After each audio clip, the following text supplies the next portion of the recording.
Hello, this is Deborah Clay, fiction author and podcaster, and this is Castaway Books. Each week I ask an author to tell me about the books that have influenced their life and inspired their writing. This week's guest is Chris Penhall.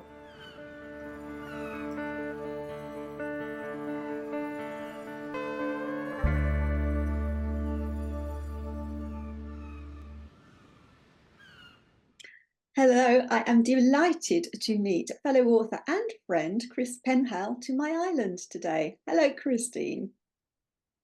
Hello, Deborah, and your island. It looks lovely with that lovely palm tree and those golden sands and that lovely, lovely blue sea behind you. It really makes you feel like dipping your toes in the water, doesn't it? Oh, always, always. Whenever I'm by a beach, I have a tendency, whatever the weather, to take my shoes off, even if it's raining and if it's cold, and dip my toes in the water. It's something that my children, when they were younger, used to get really irritated with me about because it was quite weird, I think. I must take my shoes off. No, Mum, it's freezing. No, I must go and put my feet in that water. Wait there a moment. Always. Well, I live by the sea, and whenever I walk, and I probably do it when I finish talking to you, whenever I walk by the sea, I always take my shoes off, and I always walk in the surf, just along the edge so that it goes over my toes as I walk. It's very grounding. Oh, it's lovely. Very grounding and very nice. And that's why we're friends, obviously, because we have many things in common. And I've just found out that you like doing the same thing as me. So that's good. Absolutely. Absolutely. Well, we'll discover more about you and your life. And we'll start, if we're ready, with the first book. Well, the first book is The Lion, the Witch and the Wardrobe. And when you asked me what books I meant a lot to me, it's been quite difficult to rifle through them and make a decision because so many have. And those childhood memories of reading books like what Katie did, I loved that series, and Anna Green Gables and Little Women and Mrs. Pepperpot, Millie Molly Mandy, I loved all of those, the Wombles. But I think The Lion, the Witch and the Wardrobe stands out to me because it was about just being able to step out of your normal environment, open a door, a mundane wardrobe door, go through this door and have all of these adventures and then come back in to your normal world. And I think that's something I've always loved. And it's as I've got older, I've realized that I'm drawn to all of that. But of course, when we write and when we read or when we watch a play or a film or a TV show, actually, that's what we're doing, aren't we? We're just sort of going from wherever we are and taking ourselves away for a little while. But I remember being absolutely captivated by this idea. But sadly, it doesn't work if you open your own wardrobe doors, Deborah. I've tried. And as a child, Unless I'm going to the wrong ones. As a child, did you ever try getting in your wardrobe in the hope it might happen? Do you know, I probably did. I was that kind of child and probably always, I'm obviously clearly disappointed every time. So just used to write things down instead and escape in my mind. You're right about the writing escaping. It is a doorway, isn't it? And when you've got a wonderful imagination, as you do, to be able to lose yourself somewhere else is an absolute gift. Mr. Ben was the one I liked. Do you know, remember Mr. Ben? He would go into a ward, he would go into a changing room, put on an outfit and be in a different place. And that's like being a writer, isn't it? Or an actor. It is. It's wonderful. Wouldn't we like to do that? I mean, I think we all, dress up and try to be other people and have adventures. It's just that people like Mr. Ben take it to another level. Really. Going off who knows where. So do you have any siblings? Were you an only child? No, I have a younger brother. So my parents and my younger brother, and we were all prolific readers and always borrowing books from the library. So it was a very big part of our lives, actually. The whole family, yeah.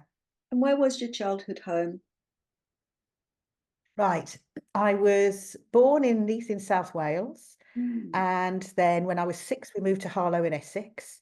And then when I was 14, we moved back to Neath. And then when I was 18, I went to university in Swansea. And then when I was 22, I somehow founded my way back up to Essex again. So I'm like Gavin and Stacey in one person, really. That's what I tell Yes, people. yes.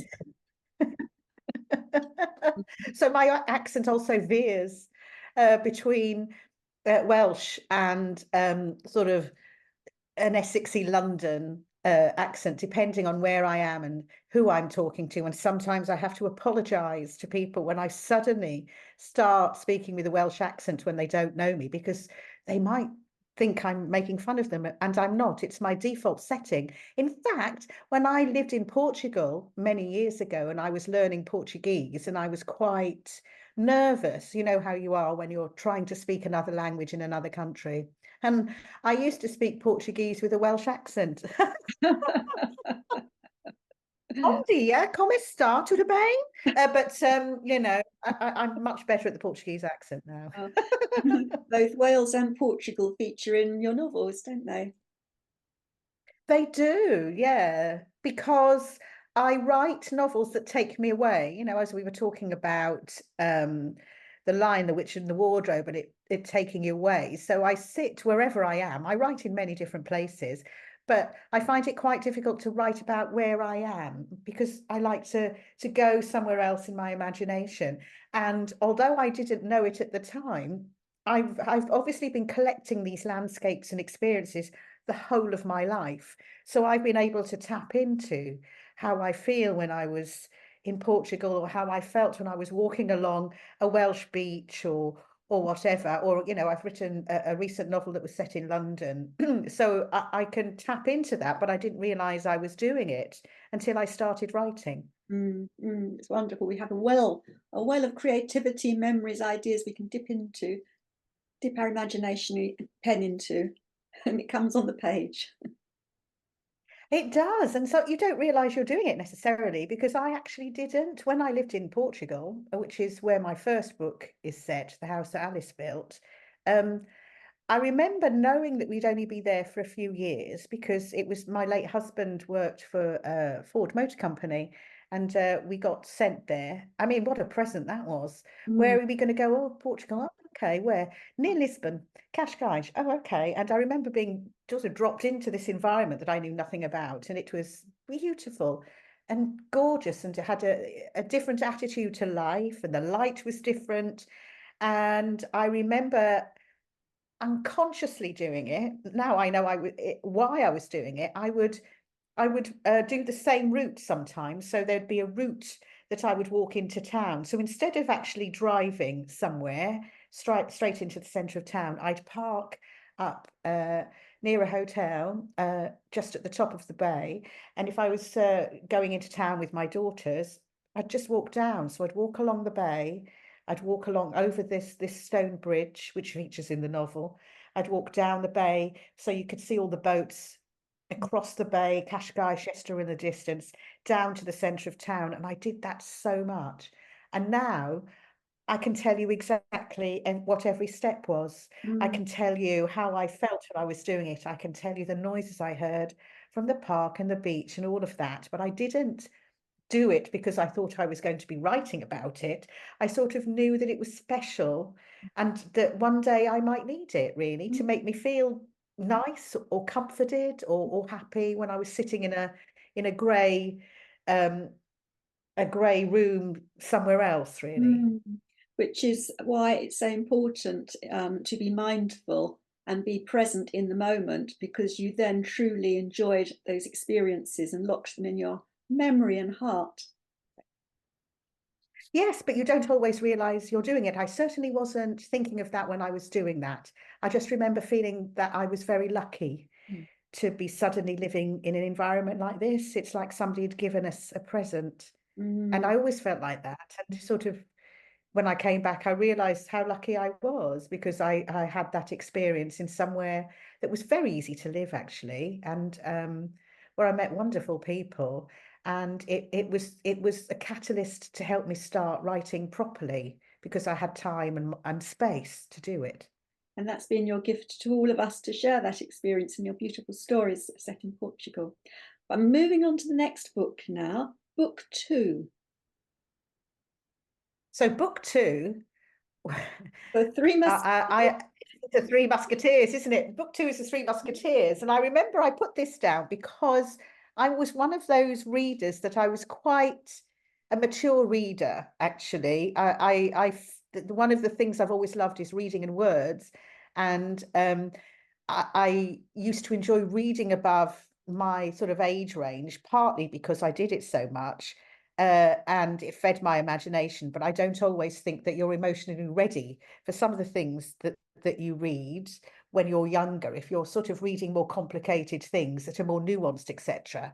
However, I remember going to see The Three Musketeers in the cinema, and Michael York was D'Artagnan.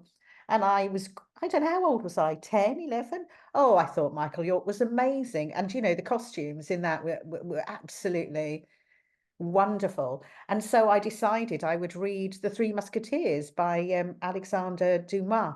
And it wasn't what I was expecting, obviously, because I'd watched a film, but it was sort of wonderfully written. It was a romp, but it was much more than that, because it was about history and a time that I didn't know very much about, and it brought all of that to life.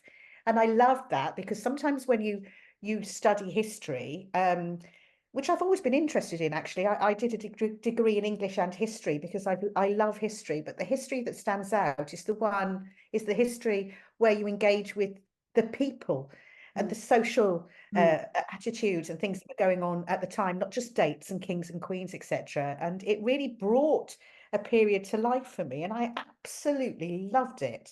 I mean, it jumped off the page. So yeah, I remember thinking, oh, I'll read that because I fancy Michael York. That's why I read it. But I read it and it was great. So I love social history too.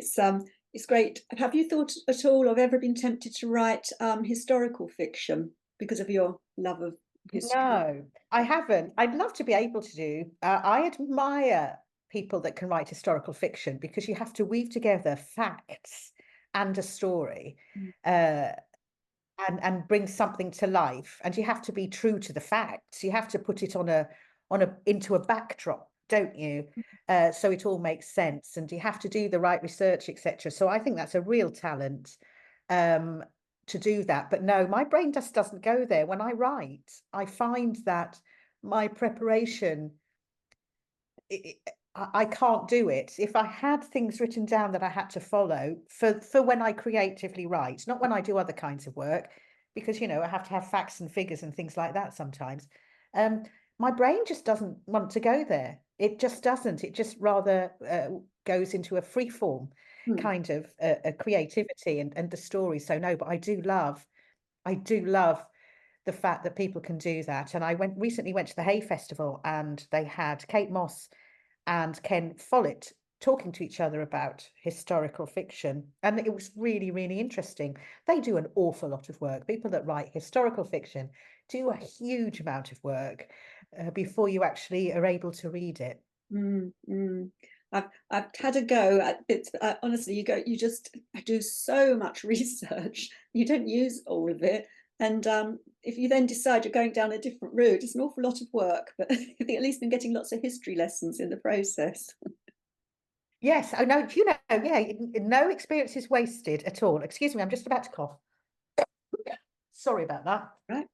No experience is ever wasted, I believe, when you write anything. So yeah, no, I just haven't got it in me. Maybe it's something I'll do in the future, but it's not something I'm planning to do anytime soon. So on to book 3. Now, book 3, Pride and Prejudice. And I know everybody says Pride and Prejudice, or a lot of people do, but I think it's a perfect book, and it's an example of a book that it takes on another life, much like Bridget Jones' Diary, which I'll talk about later, actually. And I think I read Pride and Prejudice either when I was doing my A levels or when I was at university. It was that stage in my life, and I was reading a lot because I had to, not for pleasure, actually. And there was a lot of you'd be reading Thomas Hardy or George Eliot, and all were absolutely amazing, or D.H. Lawrence. But Jane Austen seemed to me to be more fun, and you found out once again about society through what she was writing, and it was just so sparky and clever and incredibly nuanced. Um, and I think it's something that I clung on to, because when you're analysing things, when you're studying things, you can lose the enjoyment of reading, actually. But Pride and Prejudice didn't do that for me. It's something I've always loved, and I've read it a few times. And of course, then I've seen some of the versions of it. I remember the first one with Laurence Olivier, which was a very short film, actually. And of course, then there've been numerous sort of adaptations. The one from my era was the Colin Firth one, and I think it's really interesting that Jane Austen's books lend themselves so well to being adapted for the screen, actually, because they are so nuanced and complex and quite funny in many ways, and very real. You can, even though the sort of expectations of the time for women and how people survived and all of that were very different, these people seem to be very relatable, actually, and I just love that. It's wonderful. So yeah, Pride and Prejudice. I'm just like a lot of other people. I think it's one of my very favourite books. Yeah, I'm with you on that one. So when you were at university doing English and studying English and history, did you have any plans for your career? Because you've had an amazing career. You've been involved in presenting radio shows and in the world, very glamorous world of radio. And tell us a bit more about that. But were you planning to go in that field? And what were you planning to do at that time? I'm one of those late bloomers, actually. I didn't know. I was a bit somebody that was glad to be at university and was enjoying it. But when I came out, I was very much somebody that thought I had no clear ambition. I sort of wanted in somewhere inside me to be able to write, but I was one of those people that thought it was something other people did, actually. And that was a combination of, it's much easier to think like that because then you can't fail. And also, in those days, you didn't have access to people that did creative things as easily as you do now with the internet and social media, actually. So it did seem a lot more distant to me. But I always had it in me. I always knew that I couldn't go along a normal career route. I did try when I started applying for jobs. I was applying for things to work in HR and stuff like that. But I sort of then, after university, I decided to do a postgraduate course. And that included, believe it or not, typing in shorthand, actually. And as a result of doing that, I applied for randomly, amongst all the other things I was doing, including applying for jobs to work in HR departments and stuff like that. I applied to work for the BBC just because. And you know what? I got a job. I remember. I was always very surprised by that. I remember going up to do this interview in Portland Place and failing this typing test because what I'd applied to do, because I wasn't very ambitious and I didn't actually have that much confidence, but I knew I wanted to do something. I could type. I failed my typing test. They let me do it again. And somehow I ended up at the BBC as my first job ever on something that was called the Secretarial Reserve. So I used to get sent round to all of these different departments. And I didn't really think that I would work in actual radio. I was still very much thinking I should get experience somehow in a managerial level at some point. So I was sent off to, finance, copyright, and other things. And then one day I got sent to a production office for a news program called The World Tonight, where I was working for the editor. And that was the end of me, really. It was sort of a love thing. I suddenly thought, oh, wow, so this is what it's like to make those radio programs, because I used to love listening to radio. And there I was. And then I went to work at a department called Archive Features, where worked on Pick of the Week, various features. And I also worked on a program called Bookshelf, which is about books. So suddenly I'm in a place where we had a cupboard with all of these books, and I'd be typing out the script for Hunter Davis, ready for him to present the program, and I'd be, organising certain things, and it was all about books. And people would ring us up and ask us for advice and things. And I worked with a researcher who was incredibly knowledgeable. And then I worked for Radio One, and then I went back to Archive Features.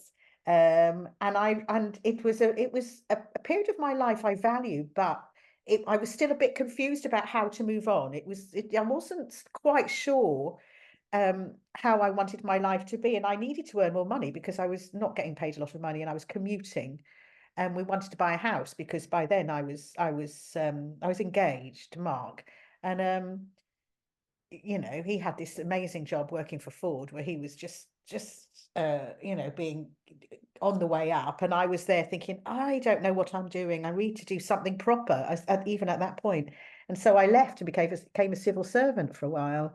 But then I somehow ended back working in radio, this time for my local radio station, for BBC Local Radio. So the love affair never went, actually. It was a real light bulb moment. It was, oh, wow. Wow. And I still love radio. I don't do much these days, but I still do a little bit of work in radio because it's a bit of a bug, really. It might be a romantic notion of mine, but I believe in life, those aha moments, when you feel something in your heart, like a recognition of a place, or in your case, a job or a person, when you feel it here in the heart, it's almost as if it's, oh, that's where I'm meant to be. It's like a recognition of your destiny or the true path. And it excites you. It's sort of like it's something inside that just lights up. And I just think it's just leading you onto the right path. Yeah, that's it. That's where you've got to be. Yes, it's been very interesting to think back on all of that, because that all happened without me trying. The first, I didn't expect to get that job at the BBC to start off with, and then I just sort of got dropped into the production side of it, which is wonderful. And then I left to be a civil servant, and then I had my children, and I took a career break. We went to Portugal, and then when we came back from Portugal, unfortunately, Mark got diagnosed with terminal cancer, and then he died. And I started trying to find ways of working around my children, because my family lived in Wales. I didn't have anybody around me. I just had some very good friends that were very helpful to me. But I somehow ended up at BBC Essex, and I was there in all sorts of capacities, full-time, part-time, casual, freelance, doing all sorts of different things. I started off as a volunteer, actually, but that didn't last very long. I started getting paid work. I've been on air. I've produced programs, afternoon entertainment programs. I've been involved in outside broadcasts. I've made 4 radio documentaries, 3 about salsa, would you believe, and 1 about comedy. I've done features. I've been involved in election counts. I'm going to one tonight. I've helped mount an exhibition. I've been involved in live events, all sorts of things. Amazing. And it's all worked around my children. And I look back on that and I think, oh, okay, well, thank you, whatever was leading me towards that. Thank you. But it was possibly an instinctive thing, because I just fell into it, actually. Oh, I didn't fall into it. Nobody does. But it was something that I've got such a lot out of in one way or another for many years. You still are. Amazing career. So let's move on to your next book choice, which was book 4. Oh, yes. Bridget Jones. I love Bridget Jones. I unapologetically love Bridget Jones. I started reading Bridget Jones actually when I lived in Portugal. Now, when I lived in Portugal, it was a long time ago, and we didn't have really access to the internet as we do now. It was in the late 90s, and so every cultural connection to the UK was really valued, in the sense that I loved living there, and I could speak a bit of Portuguese. I became adequate in Portuguese, actually. I'm very proud to say. A lot of it is gone now, but so you'd get books, you'd get books brought for you, or people would send you books. And I remember me and my friends used to sit in the square in Cascais, which is featured in 2 of my novels, And we decided we'd all read books and talk to each other about them, but we didn't. We just used to drink coffee, actually. But other things because we all had children and everything. But I remember reading Bridget Jones' Diary and laughing out loud and thinking it was so funny and very relatable. And it started off as a column, didn't it? Was it in the Telegraph? And it was very of its time because of the Mr. Darcy thing, because it was all connected to that. And I just thought that this writing was the first time I'd read a heroine that I felt I could really relate to, actually, because she was making mistakes. She's been a bit of a twit, really. That's me. I don't care. I've never been cool. I'm reasonably intelligent, and I love the fact that you can be all of those things. And looking for love. She wanted to have someone, don't we all? Or many of us do. And I just really thought, wow, this is wonderful. I'm so enjoying reading this. At the time, we were also reading Notes from a Small Island by Bill Bryson, which was fabulous, especially if you're living in another country, reading that. That was great. So there were a lot of things that really stood out to me then because I valued them so much. But I think that reading Bridget Jones' Diary made me also think, I can write about somebody like me, actually. So you don't have to write books that are tragic or say something profound. You can write things that people can relate to that can also say something. I mean, they are, an element of reality. There's something people have to overcome, but you don't have to be incredibly serious about it. And I think that was a bit of a light bulb moment for me because I'd sort of wanted to write, and I tried to write something years ago and thought, I can't write anything. I haven't got anything to say. But by the time I read that, I remember thinking, oh, and I know there's been a lot said about, all sorts of things in the book that maybe don't travel so well to now, but actually that's the same with all kinds of culture. And actually, things about weight and stuff, they were resonating because that's the pressure that women were being put under in the 90s with all of this lads culture and all of that. So it wasn't like promoting that was just a reality, and it was I loved it absolutely, and I'm still very fond of Bridget Jones, and I love the books. That's another thing. That's a character that's transcended the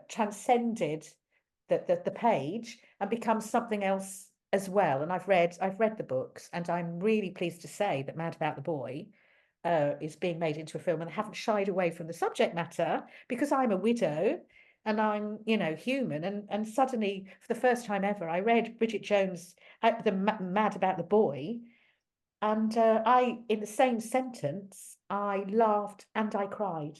It spoke to me so much, and I just thought, well, there we are.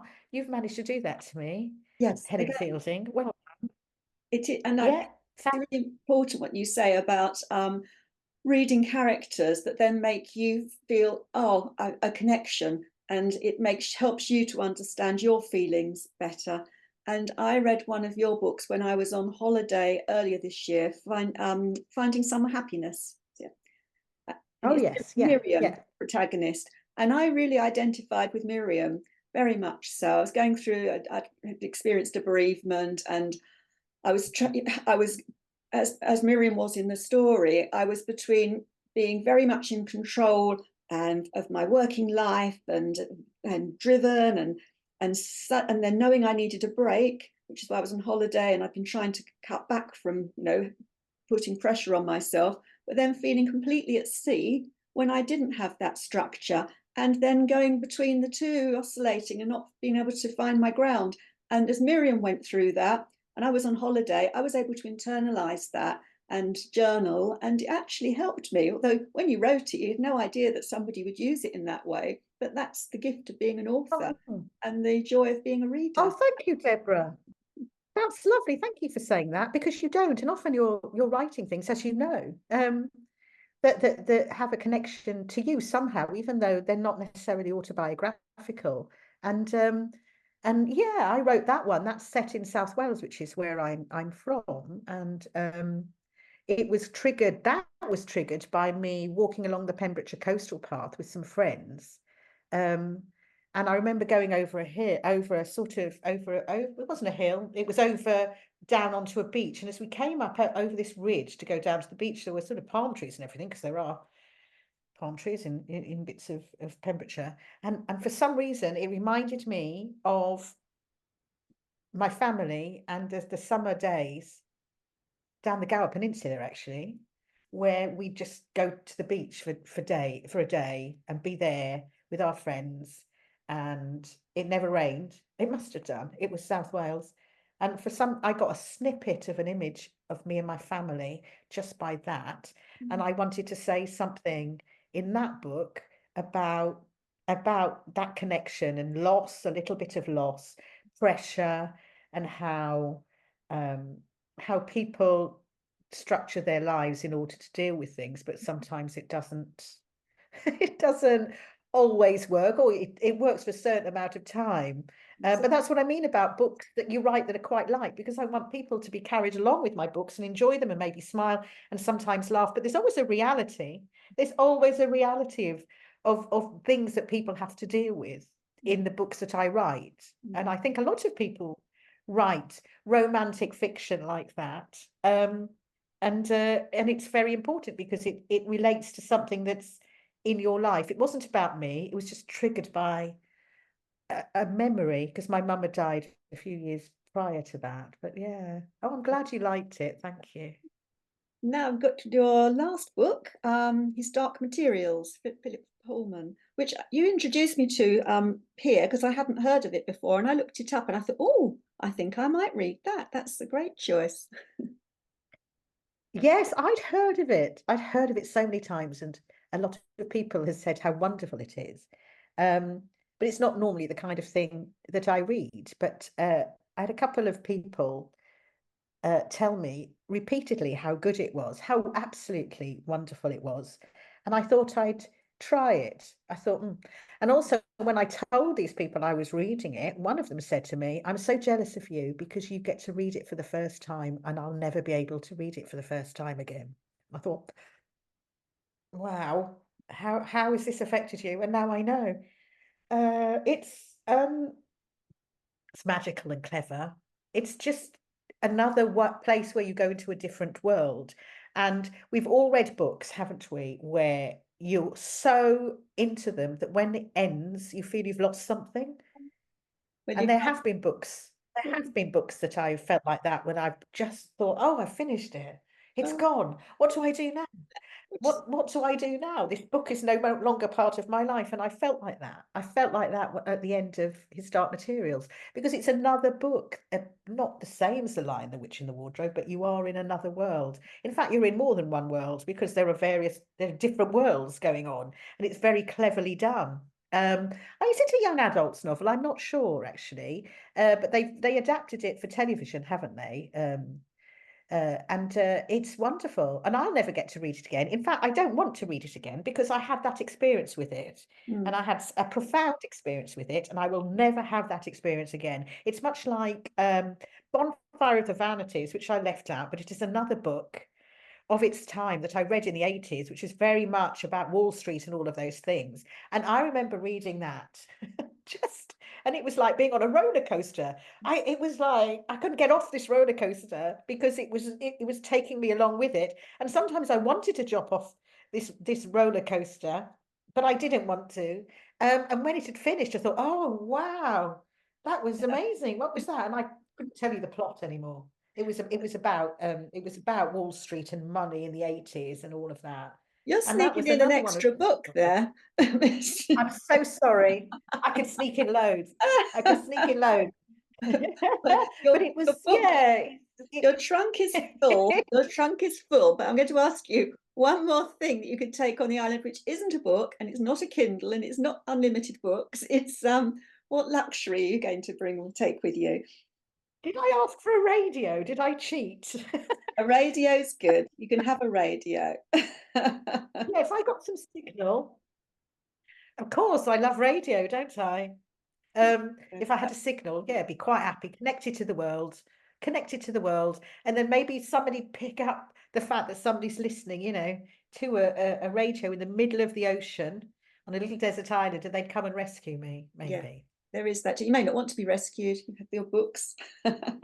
Well, thank Oh you. no, I very much like being around other people. Honestly, I could only do that for a little period of time before I probably waded into the sea and tried to swim somewhere. It's been an absolute pleasure talking to you and hearing about your books. And I am going to now get his Dark Materials. The trouble is, of having these chats on my island is my to be read list gets longer and longer. So thank you. Absolutely, it must be, but it's good. It's a good source of ideas, isn't it? Absolutely. Okay. Bye bye, Chris. No, thank you very much for inviting me on. Thank you, Deborah. Bye bye.